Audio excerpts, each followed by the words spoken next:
this car almost exactly 3 years to the date.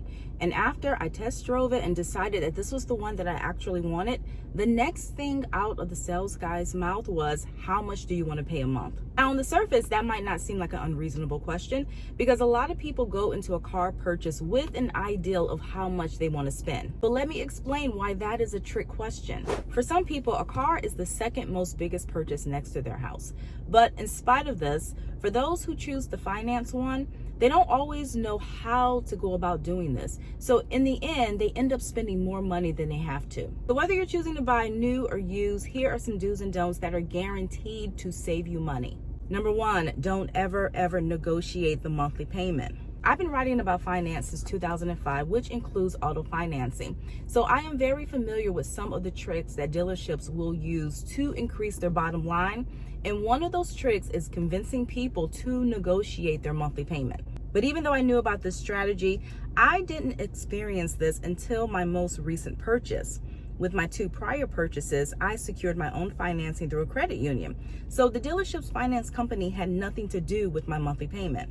But the fact that my sales guy was trying to get me to negotiate my monthly payment very early on in the process leads me to believe that this is something that they do often and is also something that works. But this is a trap and is something that you should not do, because when you negotiate the monthly payment, you might end up spending more in the long run. Because when you're only focused on the payment, the dealership will do everything in their power to achieve your ideal monthly payment. So they'll start working their magic behind the scenes to get you there, even if it means increasing the purchase price, lowballing your trade-in, or even extending the loan term.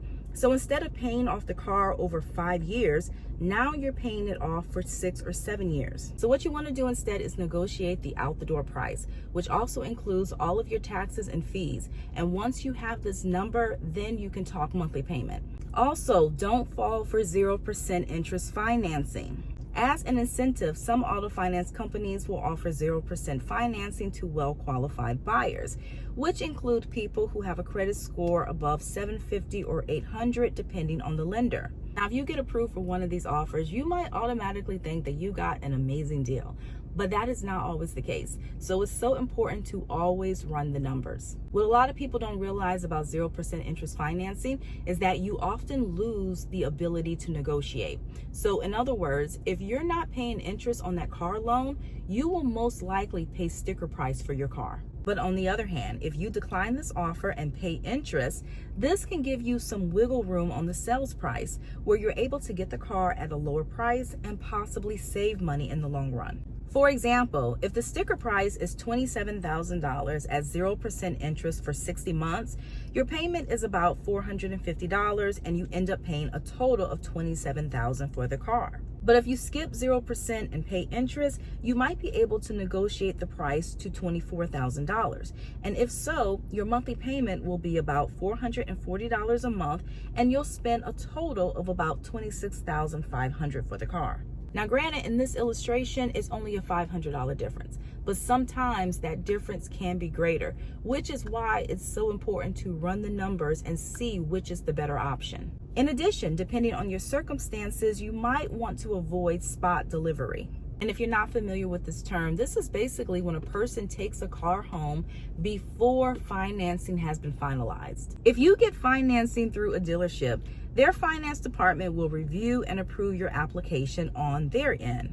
But even though the dealership gives you the green light, ultimately it's the bank that approves the loan. And it can take up to a week or sometimes longer for the bank to give the final approval. And if you take a car home and the bank later decides not to approve that loan, the dealership will call you and have you bring the car back. Now, I've never experienced this myself, but I've heard of people who've gone through this. And trust me, this is something that you do not want to happen. Getting excited about a car, taking it home, showing it to your friends and family, only to have to bring it back to the dealership, I can imagine is not a good feeling. Now, if you have good credit, this is something that you probably will not have to deal with. But if your credit is a little iffy and you feel that there is a chance that the loan might not get approved, you can save yourself a lot of embarrassment by not taking the car home until you get the final approval from the bank. That way, if you were to get a call later on saying that the loan wasn't approved or that you would have to pay a higher interest rate and a higher monthly payment, you can then choose to walk away from the car and you won't have to explain anything to anyone. Also, don't roll an existing car loan into a new car loan.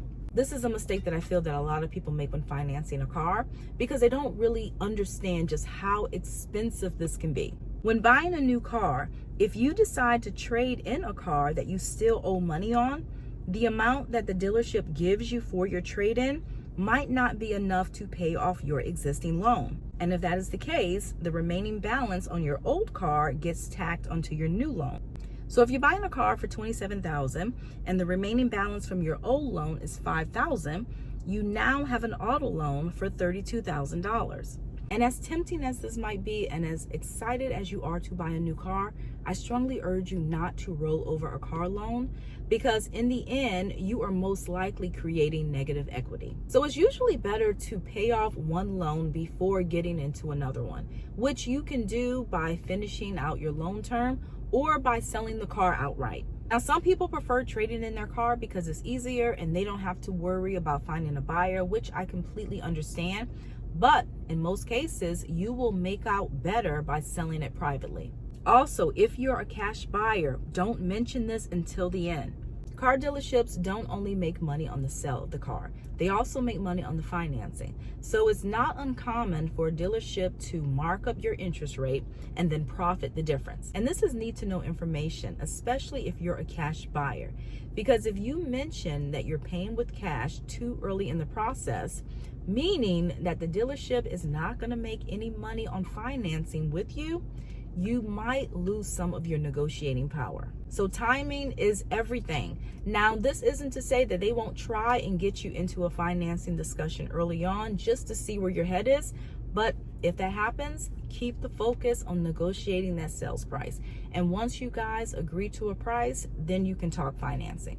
And finally, get pre-approved and compare rates before stepping foot in a dealership. But even though some dealerships will mark up the interest rate to make money, some don't. So the quote that their finance department offers you might be the best, but that's something that you won't know until you compare other options. For that reason, I always recommend getting multiple quotes from other lenders, maybe 2 or 3 from a credit union or your local bank, and then comparing those offers with your dealership's offer. Because whereas the dealer may quote you a rate of 4.9% for $27,000 at 60 months, your credit union might give you a rate of 4%, which can save you hundreds. Plus, pre-approvals are great because you know exactly what you can afford to spend before you even start shopping. And keep in mind too that having a pre-approval turns you into a cash buyer because you're not using dealership financing. So the same way you wouldn't immediately announce that you're paying with cash, don't be so quick to announce that you have a pre-approval, because revealing that information too early in the process could also cause you to lose some of your negotiating power.